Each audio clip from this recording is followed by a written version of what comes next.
Hey there! Let's dive into a fascinating topic that has puzzled minds for ages.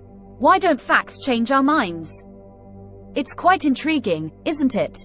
Even renowned economist J.K. Galbraith noted, faced with a choice between changing one's mind and proving there is no need to do so, almost everyone gets busy with the proof.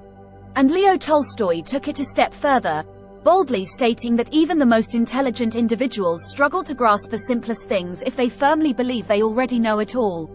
But what's really going on here? How can someone continue to cling to false or inaccurate ideas? And why do these behaviors persist? Well, let's unravel the logic of false beliefs. As humans, we need an accurate view of the world to survive. If our perception of reality is way off, we'll struggle to make effective decisions in our daily lives. However, truth and accuracy aren't the only driving forces in our minds. We also have a deep desire to belong, to be part of a tribe. Being part of a group has been crucial to our survival throughout history. Our ancestors lived in tribes, and being cast out or separated from the tribe was a death sentence. So, while understanding the truth is important, being part of a tribe often takes precedence. Harvard psychologist Steven Pinker put it well when he said, "People are embraced or condemned according to their beliefs, so one function of the mind may be to hold beliefs that bring the belief holder the greatest number of allies, protectors, or disciples, rather than beliefs that are most likely to be true." Sometimes, we believe things not because they're correct, but because they make us look good to the people we care about.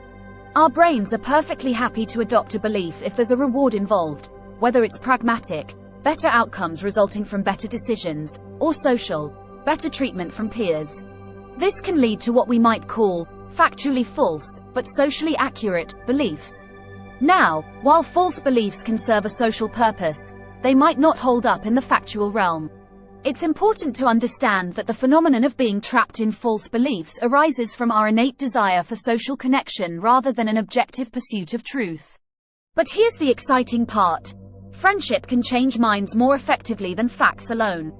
Convincing someone to change their mind is ultimately about convincing them to change their tribe.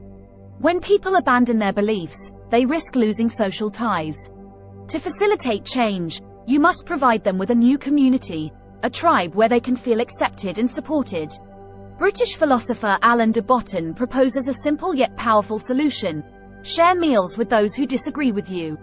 Sitting down at a table with strangers disrupts our ability to dehumanize and hate them. The act of dining together fosters proximity and understanding, breaking down barriers and promoting tolerance. In the spectrum of beliefs, it's often easier to influence those who share most of our viewpoints. By gradually connecting with people who are slightly more open to our ideas, we can pull them closer to our perspective. It's a gradual slide down the spectrum, rather than a sudden jump. Books also play a significant role in transforming beliefs. Unlike conversations or debates, books provide a non-threatening environment for exploring uncomfortable ideas. They allow individuals to wrestle with new concepts privately, without the fear of public judgment or embarrassment. But why do false ideas persist? Well, silence is their kryptonite. Bad ideas die out when they're not spoken or written about. Paradoxically, by repeatedly criticizing and complaining about them, we inadvertently perpetuate their existence. Every time we mention a bad idea, we inadvertently increase its credibility and make more people believe in it. So, the best approach is to focus on championing good ideas rather than tearing down bad ones. Let the bad ideas fade into obscurity through neglect while nurturing and sharing the good ones. Now, you might be thinking, but James, should we just let these idiots get away with it? Of course not. Criticizing bad ideas can be useful, but the goal should be to change minds, not to win arguments. Most people argue to win, not to learn. To foster real change, we must act as scouts rather than soldiers, driven by curiosity rather than the desire for victory. Always remember the wisdom of Haruki Murakami. To argue, and win, is to break down the reality of the person you are arguing against. It is painful to lose your reality, so be kind, even if you are right. The goal is to connect, collaborate, and befriend those with opposing views. Kindness and empathy are powerful tools for changing minds. So, be kind first and be right later. Treat others like family, and focus on building relationships. Share meals, exchange books, and create an environment where conversations can flourish. It's through friendship and understanding that we can truly change minds and create a better world. Thank you all for joining us today. We hope you found our discussion thought-provoking and engaging. Before we wrap up, we want to take a moment to talk about something important: your active participation in our content.